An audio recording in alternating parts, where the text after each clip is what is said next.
Party ಅನ್ನೋ ಒಂದು ಅರ್ಥನೇ ಗೊತ್ತಿಲ್ಲ. ಪಾರ್ಟಿ ಅಂದ್ರೆ ಏನು ಅಂತಾನೆ ಗೊತ್ತಿಲ್ಲ. ಇಡೀ ದೇಶ ವಿದೇಶಗಳಲ್ಲಿ ಅಭಿಮಾನಿಗಳಿರುವಂತಹ ದರ್ಶನ್ ಅವ್ರನ್ನ ಸ್ಟೇಷನ್ ಕರೆಸಿದ್ದಾರೆ. ಯಾರೋ ಕಂಪ್ಲೇಂಟ್ ಕೊಟ್ಟಿದ ತಕ್ಷಣ ಅಥವಾ ಅವರೇ ಕಂಪ್ಲೇಂಟ್ ದಾಖಲೆ ಮಾಡಿದ ತಕ್ಷಣ ಇಮಿಡಿಯೇಟ್ ಆಗಿ ಅವ್ರನ್ನ ಕರಿಬೇಕು ಅನ್ನೋದೇನು ಇಲ್ಲ, ರೂಲ್ಸ್ ಇಲ್ಲ.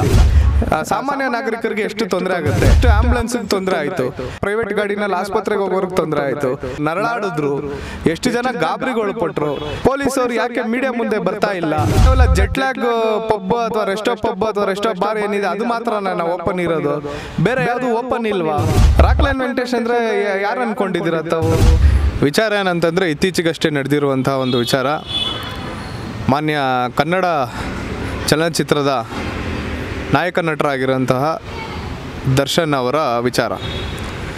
ಇದು ಕೇವಲ ದರ್ಶನ್ ಅವರ ವಿಚಾರ ಅಂತಲ್ಲ, ತಮ್ಮೆಲ್ಲರಿಗೂ ಗೊತ್ತಿದೆ ಕಾಟೇರ ಸಿನಿಮಾ ಯಾವ ಮಟ್ಟಕ್ಕೆ ಸುದ್ದಿ ಮಾಡ್ತಾ ಇದೆ, ಇನ್ನೂ ಗರ್ಜಿಸ್ತಾ ಇದೆ ಅಂಥೇಳಿ. ಇದು ಗರ್ಜನೆ ಮಾಡೋದಕ್ಕೆ ಮುಂಚೆನೇ ಅವರೊಂದು ಸ್ಟೇಟ್ಮೆಂಟ್ ಕೊಟ್ಟಿದ್ದರು. ಆ ಸ್ಟೇಟ್ಮೆಂಟನ್ನು ತಮಗೆಲ್ಲರಿಗೂ ಗೊತ್ತಿದೆ. ಕರ್ನಾಟಕದಲ್ಲಿ ಕನ್ನಡಿಗನೇ ಸಾರ್ವಭೌಮ ಅನ್ನೋ ಒಂದು ಅರ್ಥ ಅನ್ನೋದು ನಾನು ಅದನ್ನು ಅರ್ಥ ಮಾಡ್ಕೊಂಡಿದ್ದೀನಿ. ಸೊ ಅದೇ ರೀತಿಯೇ ಕನ್ನಡಿಗರು ಯಾರು ಕೂಡ ಮೋಸ ಮಾಡ್ದಿರ ಕನ್ನಡಕ್ಕಾಗಿ, ಕನ್ನಡ ಭಾಷೆಗಾಗಿ, ಕನ್ನಡ ಚಲನಚಿತ್ರಕ್ಕಾಗಿ ತಾವೆಲ್ಲ ಕೈ ಹಿಡ್ದಿದ್ದೀರ. ಹಾಗಾಗಿ ತಮ್ಮೆಲ್ಲರಿಗೂ ಕೂಡ ಧನ್ಯವಾದಗಳು. ಇನ್ನೊಂದು ಈಗ ವಿಚಾರ ಏನಂತಂದರೆ, ಕಾಟೇರ ಸಿನಿಮಾ ಈಗ ಕಾಮನ್ನಾಗಿ ಒಂದು ಅರ್ಥ ಮಾಡ್ಕೋಬೇಕು ನಾವು. ಕಾಟೇರ ಸಿನಿಮಾ ಸಕ್ಸಸ್ ಆಯಿತು ಅಥವಾ ಯಾವುದೇ ಒಂದು ಚಲನಚಿತ್ರ ಸಕ್ಸಸ್ ಆಯಿತು ಅಂತ ಹೇಳಿದ್ರೆ ಸಾಮಾನ್ಯವಾಗಿ ನಾವೆಲ್ಲ ಹೋಗಿ ಬಾಪ ಊಟ ಮಾಡೋಣ, ತಿಂಡಿ ತಿನ್ನೋಣ ಅಂತ ಹೋಗ್ತೀವಿ. ಈಗ ಇತ್ತೀಚೆಗೆ ಕೆಲವರಿಗೆ ಪಾರ್ಟಿ ಅನ್ನೋ ಒಂದು ಅರ್ಥನೇ ಗೊತ್ತಿಲ್ಲ. ಪಾರ್ಟಿ ಅಂದರೆ ಏನು ಅಂತಲೇ ಗೊತ್ತಿಲ್ಲ. ಬಾ ಮಗ ಒಂದು ಟೀ ಕುಡಿಯೋಣ ಅಂಥೇಳಿ ಒಂದು 4 ಜನ ಸೇರಿದ್ರೆ ಅದು ಕೂಡ ಏನೋ ಪಾರ್ಟಿ ಇಲ್ವಾ ಅಂತ ಹೇಳ್ತಾರೆ. ಟೀ ಕುಡಿಯೋಕೆ ಹೋದರೆ ಅದನ್ನು ಪಾರ್ಟಿ ಅಂತ ಅಂದ್ಬಿಡ್ತಾರೆ ಕೆಲವೊಬ್ಬರು. ಅದೇ ಥರ ಇವರು ಊಟ ಮಾಡೋಕ್ಕೆ ಹೋಗಿದ್ರೆ ರಾಜಾಜಿನಗರ ಒಂದು ಲಿಮಿಟ್ಸಲ್ಲಿ ಇನ್ನೂ ಸ್ಪೆಷಲ್ಲಾಗಿ ಸ್ಪೆಸಿಫಿಕ್ಕಾಗಿ ಮೆನ್ಷನ್ ಮಾಡ್ಬೇಕಂತ ಹೇಳಿದ್ರೆ ಸುಬ್ರಹ್ಮಣ್ಯ ನಗರ ಪೊಲೀಸ್ ಸ್ಟೇಷನ್ ಲಿಮಿಟ್ಸಲ್ಲಿ, ಅದರ ವ್ಯಾಪ್ತಿಯಲ್ಲಿ ಮತ್ತು ACP ಮೇರಿ ಶೈಲಜಾ ಮೇಡಮ್ರವರ ವ್ಯಾಪ್ತಿಯಲ್ಲಿ. ಯಾಕೆ ಮೇಡಮ್ ಅಂತ ಹೇಳ್ತಾ ಇದ್ದೀನಿ ಅಂತ ಹೇಳಿದ್ರೆ ಅವರ ಅಧಿಕಾರಕ್ಕೆ ನಾವು, ಅವರ ಒಂದು ಸ್ಥಾನಮಾನಕ್ಕೆ ನಾವು ಗೌರವ ಕೊಡಬೇಕಾಗ್ತದೆ. ಇವತ್ತು ಎಷ್ಟೋ ಜನ ಕಲಾವಿದರು ಆಕ್ರೋಶಕ್ಕೊಳಗಾಗಿದ್ದಾರೆ, ತಮ್ಮ ಕೋಪನ ಕಂಟ್ರೋಲ್ ಮಾಡ್ಕೊಳ್ತಾ ಇದ್ದಾರೆ ಈ ವಿಚಾರಕ್ಕೆ. ಯಾಕಂತಂದರೆ ನೋಡಿ, ಒಬ್ಬರು ಮಾಜಿ ಮಂತ್ರಿಯ ಮಗ, ಹಾಲಿ MP ಅವರ ಮಗ, ಮೆಂಬರ್ ಆಫ್ ಪಾರ್ಲಿಮೆಂಟ್ ಅವ್ರ ಮಗ ಅಭಿಷೇಕ್ ಅವ್ರನ್ನ ಸ್ಟೇಷನ್ಗೆ ಕರೆಸಿದ್ದಾರೆ. ಎಲ್ರಿಗೂ ಗೊತ್ತಿರುವಂತಹ, ಕರ್ನಾಟಕ ಮೆಚ್ಚಿರುವಂತಹ, ಇಡೀ ದೇಶ ವಿದೇಶಗಳಲ್ಲಿ ಅಭಿಮಾನಿಗಳಿರುವಂತಹ ದರ್ಶನ್ ಅವ್ರನ್ನ ಸ್ಟೇಷನ್ಗೆ ಕರೆಸಿದ್ದಾರೆ. ಇದು ಒಂದ್ಸಲಿ 2 ಸಲ ಎಲ್ಲ ಕಿತಾಪತಿ ಮಾಡ್ತಾರಂಥದ್ದು. ಪದೇ ನಾಯಿ ವಿಚಾರದಲ್ಲಿ, ಇನ್ನೊಂದೇನೋ ವಿಚಾರದಲ್ಲಿ, ಅವನೋ ಕೆಲಸದವನೇನೋ ತರಲೆ ಮಾಡಿದ್ರೆ ಯಾರ್ಯಾರೋ ಮಾಡಿದ್ದಕ್ಕೆ ಕರೆದು ಪಾಪ ಅವರು ಕೂಡ ಒಂದು ನಾನೊಬ್ಬ ಸೆಲೆಬ್ರಿಟಿ ಅನ್ನೋದನ್ನು ಏನು ಅಹಂ ಇಲ್ಲದೆ ಅವರು ಬಂದಿರೋದಕ್ಕೆ ನನಗೆ ತುಂಬ ಸಂತೋಷ. ಹಾಗಾಗಿ ಅವ್ರಿಗೆ ಒಂದು ಕೋಟಿ ನಮಸ್ಕಾರ. ಅದಿರಲಿ, ಈಗ ಇಂಥವ್ರನ್ನ ಈಗ ಕರೆಸಿದ್ದಾರೆ. ಇವರು ಸುಮೋಟೋ ಆಧಾರದಲ್ಲಿ ಒಂದು ಕೇಸ್ ಹಾಕ್ಕೊಂಡಿದ್ದಾರೆ ಪೊಲೀಸ್ ಅಧಿಕಾರಿಗಳು. ತಮ್ಮೆಲ್ರಿಗೂ ಗೊತ್ತಿದೆ ಯಾಕೆ ಸುಮೋಟೋ ಹಾಕಿದ್ದಾರೆ ಅಂದರೆ, ಇವ್ರು ಹೇಳೋದು ಯಾರು ನಮ್ಮ ಕಂಪ್ಲೇಂಟ್ ಕೊಟ್ಟಿಲ್ಲ, ಮತ್ತು ಇವ್ರು ಹಾಕಿರೋಂಥ ಸೆಕ್ಷನ್ಗಳ ಪ್ರಕಾರ ನಾವು ಓದಿದ್ರೆ ಗೊತ್ತಾಗುತ್ತೆ. ಅಲ್ಲಿ ಇವರೇ ಹೋಗಿ ಇನ್ವೆಸ್ಟಿಗೇಷನ್ ಮಾಡಿರೋ ಥರ, ಇವ್ರಿಗೆ ಕೆಲವೊಂದು ಸಾಕ್ಷಿ ಆಧಾರಗಳು ಸಿಕ್ಕಿರೋ ಥರ, ಇವ್ರ ಕಣ್ಣಲ್ಲಿ ಇವ್ರು ನೋಡಿರೋ ಥರ ಇದೆಲ್ಲ ಆಗಿದ್ದ ಮೇಲೆ ಇವ್ರು ಮತ್ತೆ ಅವ್ರಿಗೆ CCTV ಫುಟೇಜ್ ಕೊಡಿ, ಇದು ಕೊಡಿ, ಅದು ಕೊಡಿ, ಹಂಗೆ ಕೊಡಿ, ಹಿಂಗೆ ಕೊಡಿ ಅಂತೆಲ್ಲ ಕೇಳಿದ್ದಾರೆ. ಇರಲಿ, ಅದೆಲ್ಲ ಇನ್ವೆಸ್ಟಿಗೇಷನ್ನ ಒಂದು ಬೇಸಿಕ್ ಒಂದು ಭಾಗ. ಆದರೆ ನಾನು ಹೇಳ್ತಾ ಇರೋದು, ಮೊನ್ನೆ ಈಗಾಗಲೇ ಎಷ್ಟೋ ಜನ ಮಾತಾಡಿದ್ದಾರೆ, ಎಂಪೈರ್ ಹೋಟೆಲ್ ಬಗ್ಗೆ ಮಾತಾಡಿದ್ದಾರೆ ಒಬ್ಬರು ವಕೀಲರು. ಎಂಪೈರ್ ಹೋಟೆಲ್ ಮಾತ್ರ ಅಲ್ಲ, ಎಷ್ಟು ಜನಕ್ಕೆ ತಮಗೆ ಸವೇರಾ ಟೀ ಅನ್ನೋದು ಗೊತ್ತು, ಶಿವಾಜಿನಗರ ಚಾಂದಿನಿ ಚೌಕಲ್ಲಿ ಇರೋವಂಥದ್ದು. ಎಷ್ಟು ಜನಕ್ಕೆ ಹಂಸಾ ಹೋಟ್ಲ್ ಗೊತ್ತು, ಎಷ್ಟು ಜನಕ್ಕೆ ಇನ್ನು ಬೇರೆ ಹೋಟ್ಲ್ಗಳು ಗೊತ್ತು, ಇಂಪೀರಿಯಲ್ ಗೊತ್ತು. ಈ ಥರ ಇವೆಲ್ಲ ದೊಡ್ಡ ಹೋಟ್ಲ್ಗಳಾದರೆ ಇನ್ನು ಸಣ್ಣ ಪುಟ್ಟ ಹೋಟ್ಲ್ಗಳು ಎಷ್ಟು ಓಪನ್ ಇರುತ್ತೆ. ಒಂದು ನಾವು ಅರ್ಥ ಮಾಡ್ಕೋಬೇಕು ಕಾಮನ್ ಸೆನ್ಸಾಗಿ, ಹೋಟ್ಲ್ ಒಳಗಡೆ ಹೋಗಿ ನಾವು ಊಟ ಕೊಡೋ ಅಂತ ಗದ್ರಿ ಮಾಡಿ, ಅಥವಾ ಅವನು ಬಿಲ್ ಹಾಕಿ, ಅಥವಾ ಅವರೇನಾದರೂ ಊಟ ಮಾರ್ತಾ ಇದ್ದರೆ ಊಟ ಕೊಡ್ತಾ ಇದ್ರೆ ಅಲ್ಲ, ಊಟ ಮಾರ್ತಾ ಇದ್ದರೆ ಅದು ಕಾನೂನು ವಿರುದ್ಧ ಆಗುತ್ತೆ, ಅನೈತಿಕ ಆಗುತ್ತೆ, ಇಲಿಗಲ್ ಆಗುತ್ತೆ. ಆದರೆ ಬನ್ನಿ ಊಟ ಮಾಡೋಣ ಅಂತ ಹೇಳಿದ್ರೆ, ಆಫ್ಟರ್ ವರ್ಕಿಂಗ್ ಅವರ್ಸ್ ಕೆಲಸ ಎಲ್ಲ ಮುಗಿದ ಮೇಲೆ ಊಟ ಮಾಡೋಣ, ಊಟ ತಿನ್ನೋಣ ಅಂತ ಹೇಳಿದ್ರೆ ಅದು ವ್ಯಾಪಾರ ಆಗಲ್ಲ. ಅದು ಸ್ನೇಹ ಆಗುತ್ತೆ, ಸಂಬಂಧ ಆಗುತ್ತೆ, ಅದು ಒಂದು ಸಂತೋಷದ ವಿಚಾರ ಆಗುತ್ತೆ. ಇಲ್ಲಿ ಅದನ್ನು ಪಾರ್ಟಿ ಅನ್ನೋದಕ್ಕೆ ದಯವಿಟ್ಟು ಎಲ್ಲರೂ ಅರ್ಥ ಮಾಡ್ಕೋಬೇಕು. ಮುಖ್ಯವಾಗಿ ಹಿರಿಯರು ಅರ್ಥ ಮಾಡ್ಕೋಬೇಕು, ಅಧಿಕಾರಿಗಳು ಕೂಡ ಅರ್ಥ ಮಾಡ್ಕೋಬೇಕು. ಪಾರ್ಟಿ ಅಂದರೆ ಏನು, ಅದು ಪಾರ್ಟಿ ಆಗಕ್ಕೆ ಬರಲ್ಲ ನನ್ನ ಪ್ರಕಾರ. ಪಾರ್ಟಿ ಅಂದರೆ ಅದರದ್ದೇ ಒಂದು ಎಟಿಕ್ವಿಟ್ಸ್ ಇರ್ತದೆ, ಒಂದು ಮ್ಯಾನರ್ಸ್ ಇರ್ತದೆ. ಸೊ ಎಟಿಕ್ವಿಟ್ಸು ಮ್ಯಾನರ್ಸ್ ಅರ್ಥ ಆಗಲಿಲ್ಲ ಅಂದರೆ ಇವ್ರಿಗೆ ನಾವು ಮತ್ತೆ ಸ್ಕೂಲಿಗೆ ಕಳಿಸ್ಬೇಕಾ ಅದು ನಮಗೆ ಗೊತ್ತಿಲ್ಲ.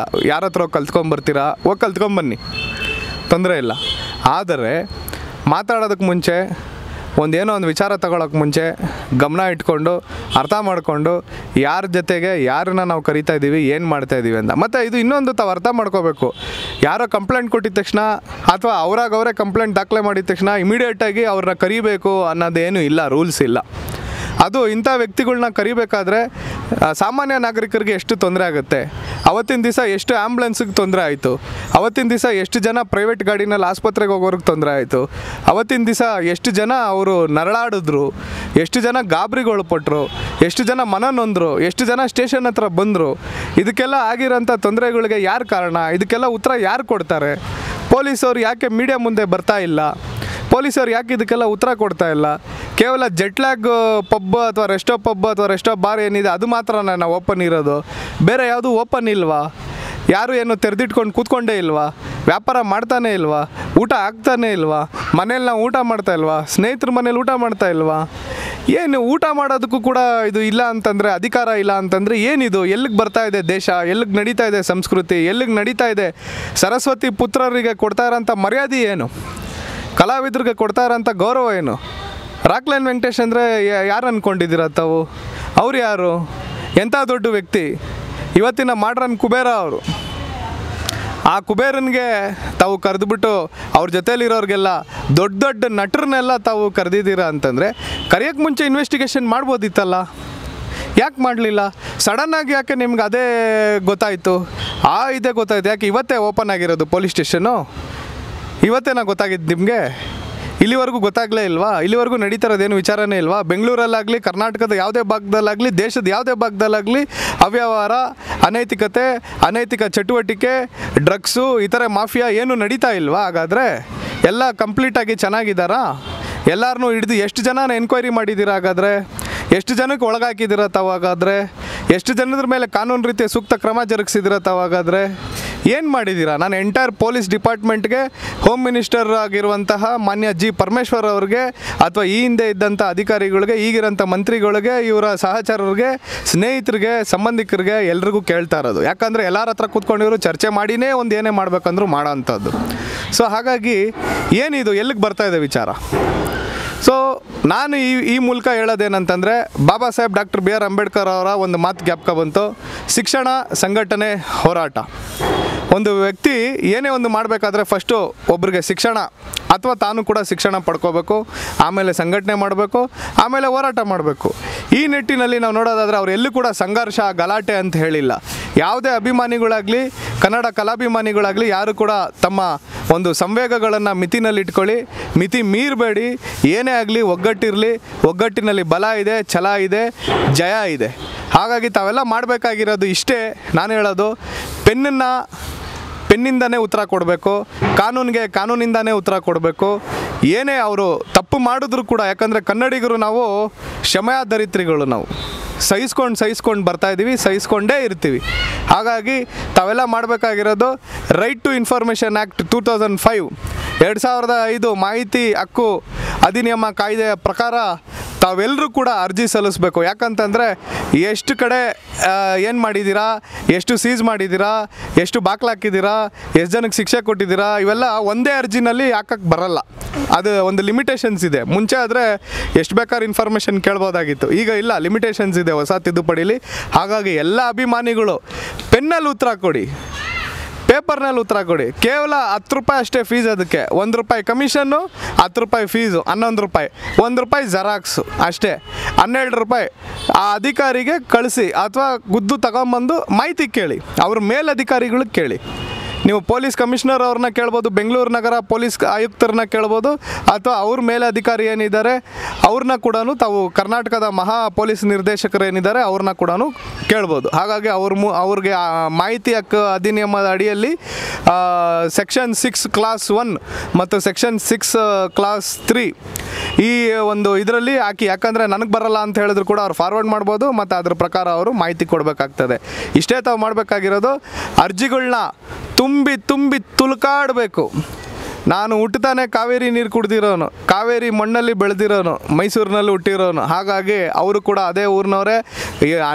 ಎಷ್ಟೋ ಜನ ಇವತ್ತು ಕರ್ನಾಟಕದಲ್ಲಿರೋರೆಲ್ಲ ಮೈಸೂರು ಭಾಗದವರೇ ಇವತ್ತು ಬಂದು ಸಾಧನೆ ಮಾಡ್ತಾರಂಥದ್ದು. ಹಾಗಾಗಿ ಕಾವೇರಿ ನೀರು ಕುಡ್ದಿರೋರಿಗೆ ದಮ್ಮು ಜಾಸ್ತಿ, ಧೈರ್ಯ ಜಾಸ್ತಿ, ತಾಳ್ಮೆನೂ ಜಾಸ್ತಿ, ಕಾನೂನು ಬಗ್ಗೆ ಅರಿವು ಜಾಸ್ತಿ. ಹಾಗಾಗಿ ಕಾನೂನಿಂದಾನೇ ಹೋರಾಟ ಮಾಡೋಣ ಅಂತ ಹೇಳ್ತಾ ನನ್ನ ಮಾತನ್ನು ಇಲ್ಲಿ ಮುಗಿಸ್ತಾ ಇದ್ದೀನಿ. ಎಲ್ಲರಿಗೂ ವಂದನೆಗಳು. ಜೈ ಹಿಂದ್, ಜೈ ಕರ್ನಾಟಕ, ಜೈ ಭುವನೇಶ್ವರಿ.